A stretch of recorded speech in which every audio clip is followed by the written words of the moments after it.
Hello दोस्तों, प्रमित classes पर एक बार फिर से आपका स्वागत। और आज मैं आपको समझाने वाला हूं अल्पकालीन सीमांत लागत और औसत लागत में क्या संबंध है। तो आइए देखते हैं इन दोनों के बीच क्या संबंध है। तो नंबर 1 पर लेते हैं अर्थ के आधार पर। अर्थ के आधार पर सबसे पहले मैं आपको बता देता हूं सीमांत लागत क्या है और औसत लागत क्या है। औसत लागत को लेते हैं, किसी वस्तु की प्रति इकाई लागत को औसत लागत कहा जाता है। जैसे TC बाय में Q, पहली इकाई पर निकालेंगे तो 20 बाय में 1 20, दूसरी इकाई पर निकालोगे 28 बाय में 2 14। तो पहली इकाई की औसत लागत कितनी है 20, दूसरी इकाई की कितनी 14। तो कैसे प्राप्त होगी औसत लागत? कुल लागत को उत्पादन की इकाइयों से भाग देने पर हमें औसत लागत प्राप्त होगी। उसके बाद MC क्या है? किसी वस्तु की एक अतिरिक्त इकाई का उत्पादन करने के लिए कुल लागत में जो अंतर आता है उसे सीमांत लागत कहते हैं। पहली इकाई पर सीमांत लागत देखिए, इसे निकालने का formula TCN minus TCN minus 1 या फिर डेल्टा TC बाय में डेल्टा Q। TC 20 में से 10 जाएगा कितना 10, 28 में से 20 जाएगा 8, 34 में से 28 जाएगा 6, 38 में से 34 जाएगा 4। तो किसी वस्तु की अतिरिक्त इकाई का उत्पादन करने के लिए कुल लागत में जो अंतर आता है उसे क्या सीमांत लागत कहते हैं। या फिर आप इसे इस प्रकार भी निकाल सकते हो, डेल्टा TC बाय में डेल्टा Q।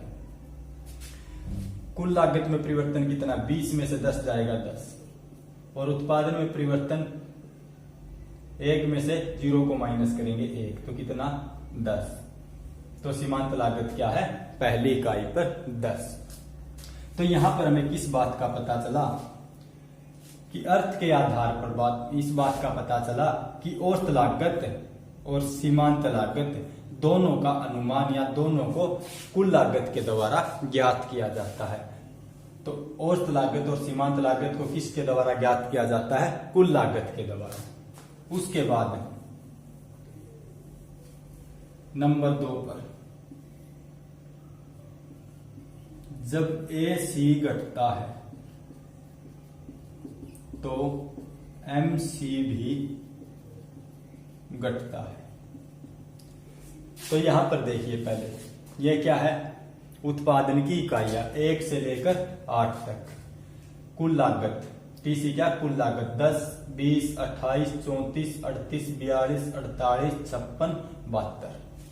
उसके बाद औसत लागत और सीमांत लागत। तो प्रारंभ में देखिए, जो कुल लागत है उसमें घटती दर से वृद्धि हो रही है। उसके बाद कुल लागत में समान दर से वृद्धि हो रही है। उसके बाद कुल लागत में बढ़ती दर से वृद्धि होती है। जब कुल लागत में घटती दर से वृद्धि होती है तो सीमांत लागत भी घटती है और औसत लागत भी घटती है। जब कुल लागत में समान दर से वृद्धि होती है तो MC क्या? समान है। और जब कुल लागत में बढ़ती दर से वृद्धि होती है तो MC क्या है? बढ़ने लगता है। तो यहां पर कैसे पता चलेगा कि कुल लागत में घटती, समान और बढ़ती दर से वृद्धि होती है? तो यहां पर देखिए, 10, 20, 28 तीसरी इकाई तक लेते हैं। 10 को ऐड किया 20, 20 में 8 को ऐड किया 28। तो ये देखो 10 से कम होकर 8। उसके बाद यहां पर देखिए, 28 में 6 को ऐड किया 34, 34 में 4 को ऐड किया 38, 38 में 4 को ऐड किया 42, और 42 में 6 को ऐड किया 48, 48 में 8 को ऐड किया 56, और 56 में 16 को ऐड किया तो कितना हुआ? 72। तो पहले देखिए, यहां पर देखिए 10, उसके बाद 8, तो 10 से कम होकर 8, 8 से कम होकर 6। तो कुल लागत बढ़ तो रही है लेकिन घटती दर से। उसके बाद यहां पर देखिए, तीसरी इकाई के बाद चौथी और पांचवी इकाई पर कुल लागत क्या? समान।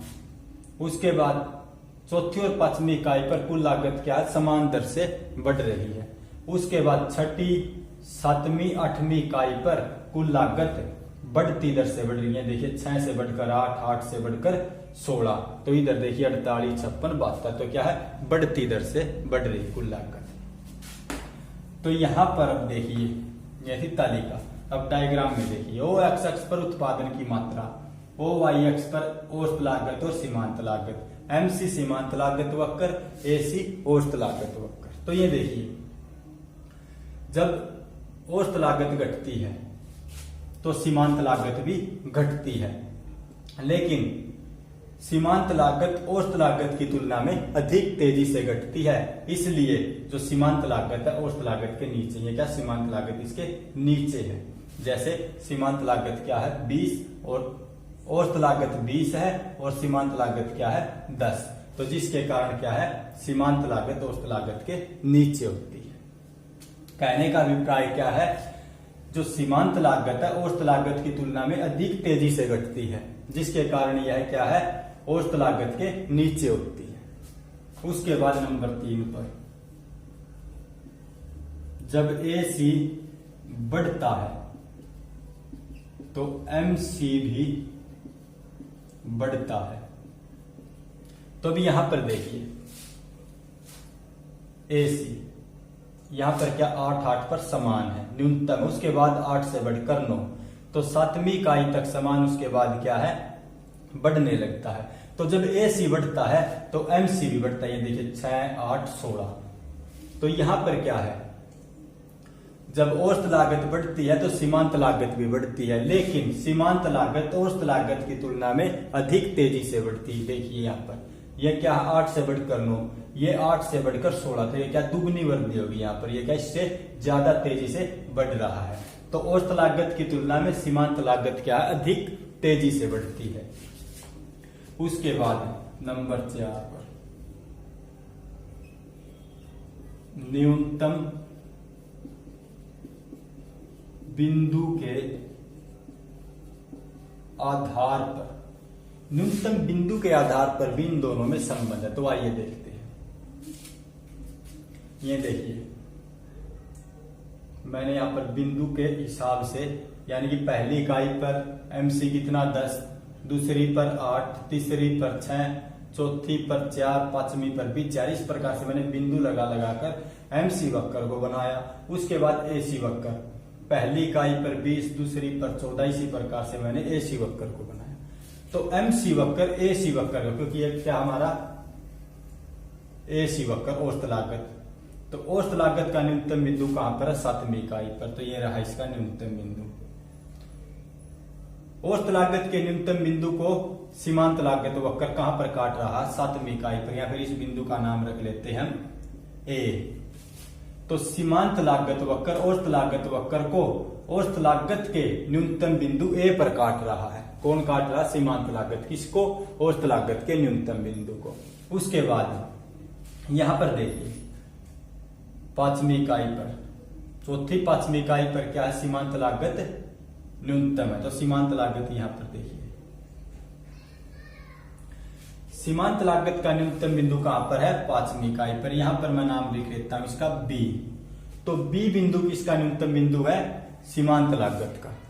तो सीमांत लागत का न्यूनतम बिंदु औसत लागत के न्यूनतम बिंदु से पहले है। क्यों है इससे पहले वो भी मैं आपको बता देता हूं। जब औसत लागत घटती है तो सीमांत लागत भी घटती है। ये देखो कहां तक घट रही है सीमांत लागत, यहां तक 5वीं इकाई तक सीमांत लागत घटती है।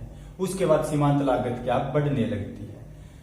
इसलिए सीमांत लागत का न्यूनतम बिंदु औसत लागत के न्यूनतम बिंदु से पहले आ जाता है, क्योंकि औसत लागत अभी भी घट रही है। देखो 8, 8, तो यहां तक 7वीं इकाई तक औसत लागत घटती है और सीमांत लागत 5वीं इकाई तक। तो इसलिए सीमांत लागत का न्यूनतम बिंदु औसत लागत के न्यूनतम बिंदु से पहले आ जाता है। तो सीमांत लागत औसत लागत को उसके न्यूनतम बिंदु ए पर काटती है। तो ये क्या है सीमांत लागत का, ये सीमांत लागत का न्यूनतम बिंदु और ये क्या है औसत लागत का न्यूनतम बिंदु। औसत लागत के न्यूनतम बिंदु को सीमांत लागत वक्र ए पर काट रहा है। उसके बाद नंबर 5 पर बात करते हैं घटते बढ़ते प्रतिफल के आधार पर, घटते बढ़ते प्रतिफल के आधार पर भी सीमांत लागत और औसत लागत के बीच संबंध है। इस प्रकार से आपने एमपी, टीपी और एपी के बारे में पढ़ा। तो एमपी वक्र किस प्रकार का था? इस प्रकार का। तो एमपी प्रारंभ में बढ़ते प्रतिफल के कारण बढ़ता है और उसके बाद घटते प्रतिफल के कारण एमपी क्या है? घटता है, क्योंकि टीपी प्रारंभ में बढ़ती दर से बढ़ता है, उसके बाद टीपी समान दर से, उसके बाद टीपी क्या है? घटती दर से बढ़ता है। लेकिन यहां पर उल्टा है, प्रारंभ में टीसी घटती दर से बढ़ता है, उसके बाद समान और तीसरी अवस्था में बढ़ती दर से बढ़ता है।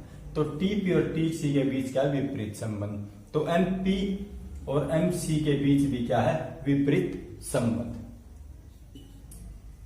तब यहां पर देखिए, मैं इसको उल्टा कर देता हूं, ये मैंने इसको उल्टा कर दिया इस प्रकार से।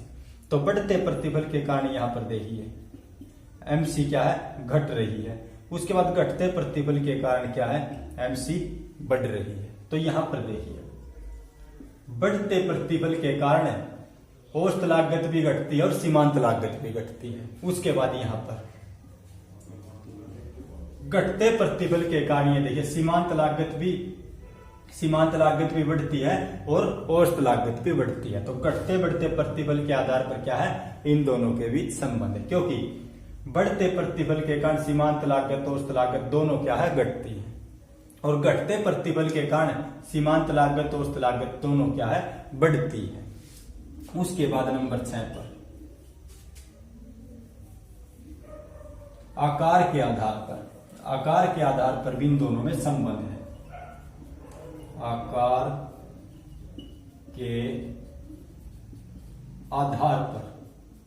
आकार के आधार पर इन दोनों के बीच संबंध है। इन दोनों का आकार अंग्रेजी के अक्षर यू के आकार का होता है। सीमांत लागत और औसत लागत दोनों का आकार कैसा है? अंग्रेजी के अक्षर यू के आकार का। यह किसके कारण होता है? कारक के प्रतिफल के कारण, क्योंकि यहां पर किसकी बात हो रही है? अल्पकालीन सीमांत लागत और औसत लागत की। तो अल्पकाल के अंतर्गत क्या? कारक के प्रतिफल लागू होते हैं, क्योंकि यहाँ पर कुछ कारक स्थिर और कुछ कारक परिवर्तनशील होते हैं। तो कारक के प्रतिफल के कारण इन दोनों का आकार कैसा होता है? यू आकार का। और पैमाने के प्रतिफल के कारण किसका आकार होता है? यू आकार का।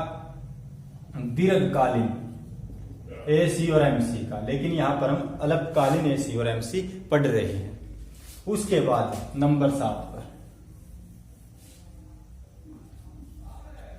जब एसी शिथिल रहता है, एसी शिथिल कहां पर है? यहां पर, ये देखिए ये क्या? शिथिल। तो एसी और एमसी एक दूसरे के बराबर है। तो ये देखिए 7वीं इकाई पर एसी 8 तो एमसी 8, तो ये क्या? दोनों एक दूसरे के बराबर है। चित्र में ए बिंदु पर और तालिका में 7वीं इकाई पर। तो ये था आज का हमारा टॉपिक, अल्पकालीन सीमांत लागत और औसत लागत के बीच क्या संबंध है। ये हमारी तालिका और ये हमारा डायग्राम। तो तालिका में उत्पादन की इकाइयां, कुल लागत, औसत लागत और सीमांत लागत ली है। तो दोनों का अनुमान किसके द्वारा लगाया जाता है? कुल लागत के द्वारा ही एसी और सीमांत लागत का अनुमान लगाया जाता है। उसके बाद जब एसी घटता तो एमसी बढ़ता। तो ये देखिए जब एसी घटता तो एमसी भी घटता। ये देखिए जब एसी घटता तो एमसी भी घटता, जब एसी बढ़ता तो एमसी भी बढ़ता, जब एमसी ये क्या? एसी जब एसी बढ़ता तो एमसी भी बढ़ता है। न्यूनतम बिंदु के आधार पर, न्यूनतम बिंदु एमसी एसी को उसके न्यूनतम बिंदु ए पर काटता है। घटते बढ़ते प्रतिफल के आधार पर, बढ़ते प्रतिफल के कारण एमसी भी घटता है और एसी भी घटता है, और घटते प्रतिफल के कारण एमसी भी बढ़ता है और एसी भी बढ़ता है। आकार के आधार पर, आकार की बात करें तो इन दोनों का आकार अंग्रेजी के अक्षर यू के आकार का होता है। किसके कारण? कारक के प्रतिफल के कारण। जब एसी शिथिल रहता तो एसी और एमसी एक दूसरे के बराबर। ये देखिए यहाँ पर और ए बिंदु पर। तो आशा करता हूं कि आपको वीडियो अच्छी तरह समझ आई होगी। अगर वीडियो समझ आई तो अपने दोस्तों के साथ शेयर करना, चैनल को सब्सक्राइब करना और वीडियो को लाइक करना। धन्यवाद।